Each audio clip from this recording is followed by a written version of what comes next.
अगर वजन भी बढ़ाना है तो पहले खाना पड़ेगा आपको, अगर मसल्स भी बढ़ानी है तो पहले जिम जाना पड़ेगा। तो वैसे अगर नोट्स बनानी है तो आपको पहले चैप्टर को ओवरलुक करना पड़ेगा।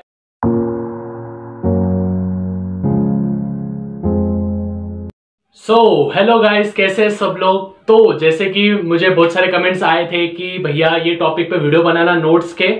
तो सबसे पहली बात, आप सबको कॉन्ग्रेचुलेशंस, क्योंकि 25% पोर्शन कम हो गया है और कल ही न्यूज आई है कि आपकी बोर्ड एग्जाम्स भी कैंसिल हो जाएंगे। तो मतलब 10th और 12th के जो भी बोर्ड एग्जाम्स है वो भी कैंसिल होने वाले हैं, ऐसी न्यूज कल आई थी।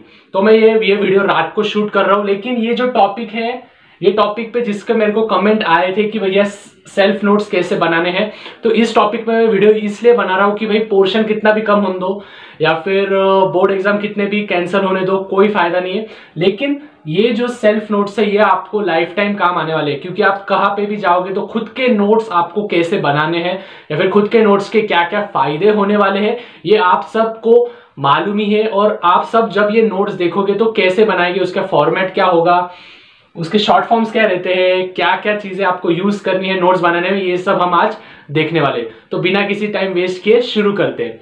तो सबसे पहले सेल्फ नोट्स बनाने के टाइम सबसे पहले दिमाग में आता है कि भाई क्यों बनाने हैं नोट्स, नोट्स हमको क्यों बनाने हैं। कि यार ठीक है नोट्स बनाने हैं, ठीक है, हमको एक मिथ दे दिया है कि सब लोग बोलते हैं कि खुद के नोट्स चाहिए, या फिर तुम ऑनलाइन प्लेटफॉर्म पे जाते हो और आपको नोट्स अवेलेबल हो जाते हैं ऑनलाइन से, लेकिन वो नोट्स कहीं ना कहीं आपको मालूम है कि काम में नहीं आने वाले, बिकॉज क्योंकि वो आपने खुद ने वो नोट्स नहीं बनाए हैं। तो नोट्स आपको खुद के ही बनाने हैं, ना कि मैंने कोई हैंड रिटन नोट्स दे दिए तो वो आप करना है। ठीक है, वो क्वेश्चन आंसर्स फॉर्मेट अलग है, मैं नोट्स की बात कर रहा हूं, मतलब चैप्टर को ओवरलुक करने के बाद आप जो कुछ इंपॉर्टेंट पॉइंट्स है, ठीक है ना, तो वो इंपॉर्टेंट पॉइंट्स आपको पॉइंट वाइज लिखने, यानी कि आपको मतलब कल एग्जाम है या फिर कल कोई पेपर है आपका, तो उसको अगर आपने एक दिन में एक बार देख भी लिया तो आप एग्जाम में जाके फोड़ दोगे। ठीक है, तो वो रहते हैं सेल्फ नोट्स, मतलब खुद के नोट्स, ना कि मैंने जो नोट्स बनाए मैं वो आपको दे दूंगा तो आपके लिए वो क्या बोलेंगे हम, बेनिफिशियल होगी। ठीक है, उसके बाद नोट्स बनाने में सबसे पहले आता है कि फॉर्मेट कैसा चाहिए।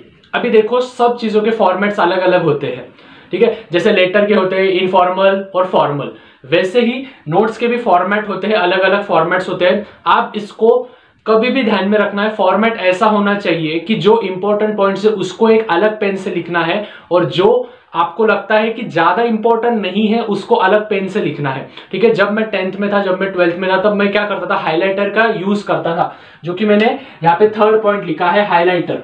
तो ये हाइलाइटर का मैं यूज करता था, मतलब क्या, एक रेड हाइलाइटर रहता था मेरे पास और एक येलो हाइलाइटर रहता था। तो जो येलो हाइलाइटर रहता था वो क्या था कि कम इंपॉर्टेंट पॉइंट्स, लेकिन जो रेड में रहता था एकदम, जो अपन बोलते हैं डेंजर साइन, ठीक है ना, जैसे अपनी ह्यूमन टेंडेंसी की रेड साइन दिखा तो हम पहले उसको अट्रैक्ट हो जाते हैं, उसके पास देखते हैं। तो वो रेड साइन जैसे जहां पे भी दिखता था वो मैं एक बार पढ़ लिया तो मैं एग्जाम में जाके वही पॉइंट्स मेरे को याद आते थे और फिर वो नोट्स में से मैं अच्छा स्कोर कर सकता था। आप बोलोगे भैया कितने हम परसेंटेज ज्यादा स्कोर कर सकते हैं, देखो इससे बहुत सारा फर्क गिरता है। हर एक लेसन में, हर एक चैप्टर में आपको कोई ना कोई पॉइंट्स ऐसे इंपॉर्टेंट मिल ही जाएंगे कि जिसको आपको हाईलाइट करना ही पड़ेगा, आप ना चाहो तभी भी आपको करना पड़ेगा। तो मैं आपको बोलूंगा कि 2 हाईलाइटर खुद के पास रखो, ठीक है, मार्केट में बहुत कम प्राइस में मिलते हैं तो आप अफोर्ड भी कर सकते हो। ठीक है, तो ये हो गया उसका फॉर्मेट। अभी लेसन को ओवरलुक करना है। अभी आप देखो कोई भी आप चीज, जैसे आपको अगर वजन भी बढ़ाना है तो पहले खाना पड़ेगा, आपको अगर मसल्स भी बढ़ानी है तो पहले जिम जाना पड़ेगा। तो वैसे अगर नोट्स बनानी है तो आपको पहले चैप्टर को ओवरलुक करना पड़ेगा या फिर लेसन को ओवरलुक करना पड़ेगा। तो लेसन को ओवरलुक कैसे करेंगे, पहली बात जो स्कूल में सिखा रहे, जो क्लासेस में सिखा रहे, जो भी चीजें हो रही है वो पहले ठीक से समझ लो कि बाबा हाँ मेरे टीचर ने स्कूल में भी इसको इतना ही पोटेंशियल डाल के दिया था, क्लासेस में भी इतना दिया था, तो यार सही में इसमें कुछ ना कुछ इंपॉर्टेंट है। तो वो जो इंपॉर्टेंट नोट्स होंगे, वो जो इंपॉर्टेंट पॉइंट्स आपके क्लासेस में बोलेंगे या फिर स्कूल में बोलेंगे, वो आपको आपके पर्सनल नोट्स, मतलब आपके जो नोट्स होंगे, सेल्फ नोट्स होंगे, उसमें आपको उसको रखना है। उसके बाद आपको आपका फॉर्मेट हो गया, मैंने बोल दिया, हाइलाइटर भी हो गया, उसके बाद लेसन का ओवरलुक भी हो गया। कैसे करना है लेसन का ओवरलुक, मतलब जो टीचर्स वगैरह सिखा रहे हैं उसमें से आपको जो इंपॉर्टेंट पॉइंट्स लगते हैं वो पॉइंट्स को आपको नोट डाउन करना है और फिर घर पे जाने के बाद अच्छे से उसको हाइलाइटर के साथ कौन से मेन पॉइंट्स है और कौन से ज्यादा मेन पॉइंट नहीं लग रहे आपको, उसको फिर येलो से कर देना है और जो मेन है उसको रेड से कर देना है। आप कोई भी हाईलाइटर यूज कर सकते हो, लेकिन ऊपर लिख दो कि बाबा ये इंपॉर्टेंट है, ये है, ठीक है, आपको समझ में आना चाहिए। उसके बाद शॉर्ट फॉर्म्स, अभी शॉर्ट फॉर्म्स सबसे इंपॉर्टेंट है, ठीक है ना। तो जैसे अभी देखो हमारे टाइम हम क्या करते थे, कोई भी टीचर के साथ जोड़ देते थे, जैसे फर्मेंटेशन है, ठीक है, फर्मेंटेशन, तो हमारे एक सर थे तो वो बहुत फूकते थे मतलब कुछ भी हो गया तो गुस्सा करते थे, तो हम फर्मेंटेशन को फूकना से जोड़ देते, मतलब फर्मेंटेशन यानी कि क्या, फूकना, मतलब जिसकी प्रोसेस होती है तो वो फूकते हैं। तो वैसे वो सर का हमने नाम रख दिया था, ठीक है, वो सर का नाम नहीं लूंगा, शायद वो वीडियो देख भी सकते हैं, मेरे कॉन्टेक्ट में है, ठीक है। तो वैसे आप आपके डे टू डे लाइफ से कुछ ना कुछ रिलेटेड जो आपको हमेशा के लिए याद रह जाएगा, किसी दोस्त का नाम जोड़ दो, किसी भाई का नाम जोड़ दो, किसका भी नाम जोड़ दो और उसके साथ उसको अटैच कर दो, यानी कि मतलब आपको शॉर्ट फॉर्म्स समझ जाएंगे, ठीक है। ये हो गया हमारा पॉइंट। उसका फ्लो चार्ट, फ्लो चार्ट ये सबसे इंपॉर्टेंट है, आप ये लेसन के पहले भी कर सकते हो या फिर लेसन के बाद भी कर सकते हो।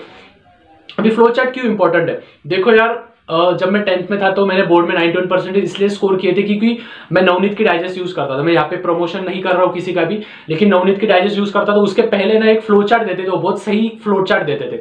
तो वो फ्लो चार्ट में जब भी देखता था ना, मेरे को समझ आता, और लोग समझ जाता था कि हाँ यार ये माइक्रोब्स है तो इसके ये फर्मेंटेशन होगा, ये होगा, ये होगा, वो होगा।